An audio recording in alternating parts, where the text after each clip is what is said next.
Parents of autistic children will very quickly tell you that often the most difficult part is not being able to understand what their child wants.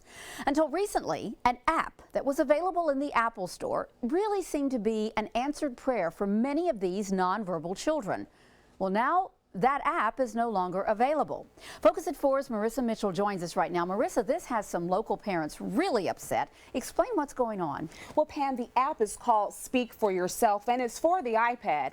Apple removed the app in light of a lawsuit. You have a software company that's suing 2 speech pathologists behind the app over patent infringement. We have never heard mama or dada. Who am I? Dad. It's Dad. Eric Hambright will never hear those words the traditional way. His 3-year-old son, Robert, is autistic and nonverbal. The Speak for Yourself app is his voice. It leaves a big guessing game, and you never want that with your children. You know, you want to be able to solve their problems, help them any way possible. So that's why an app like this is so important. Hambright says his son receives a variety of therapy, but for the past 4 months, his son's social skills have improved from using the app. It's got a sequence of keys on the display, and like for food, if he wants to eat, there's a button, core vocabulary on the main screen that he can touch. It says eat, and then he can choose from a different selection of foods. Helping Robert to do this. Swing. Swing! Go swing! And that. Playground. And the playground. Prentke Romich Company, or PRC, is in a joint lawsuit against the pathologist behind the app. It sent Focus at 4 this statement. It reads in part, "There is no intention to remove the Speak for Yourself app from those who have already purchased it. There are over 200 vocabulary apps available today. In fact, we have had several vocabulary apps in the market for many months." Under eat, he has different foods that he eats. But Hambright says he's tried other technology, but this one works best. Having it pulled, he says, means no more updates. No matter what you're trying to say, it's only a 2-button combination.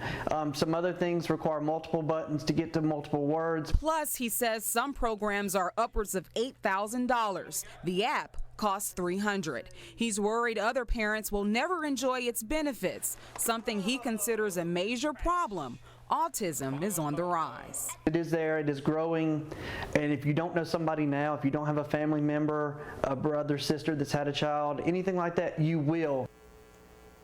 Wow, it just seems like it works so well, and hopefully they can resolve this. I know today you were trying to talk with either the pathologist or with Apple. Any success? Well, I reached out to both parties, and I did not hear back from Apple yet, but I did hear from the pathologist, and they directed me to this statement on their Facebook page. And it reads in part, "We want to assure our customers and supporters that we will continue our vigorous challenge to the validity of the PRC semantic patents and defense against the claim that our app infringes on any valid patent. It does not." Now, PRC, on the other hand, says it understands the benefit of having this software on the iPad, and it's working to incorporate similar technology in its products and future products on down the line. Bottom line, the parents don't really care how it's resolved. They just want it resolved. Exactly. Their children need this. And of course, you know, there are some other ways that autistic children can learn and develop. In fact, experts say video games and motion sensory technology are proving helpful in classrooms and clinics.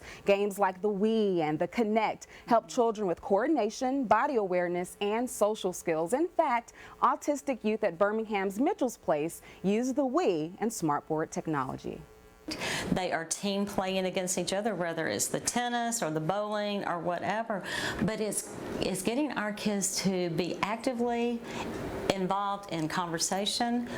And Mitchell's Place Executive Director Sandy Narramore says the staff also use the Wii as a reward system for good behavior. She says the center receives smart boards and iPads through a grant from the Junior League of Birmingham. And obviously that's a great case of using that technology, but a lot of organizations can't afford it. And Narramore says a lot of times people consider the technology a luxury, but it can be essential when it comes to students who respond better to motion sensory software. And I have a feeling the more they see these children respond, it will become more and more essential, necessary to these children's development. Fascinating story. Thank you so much. You know, birds.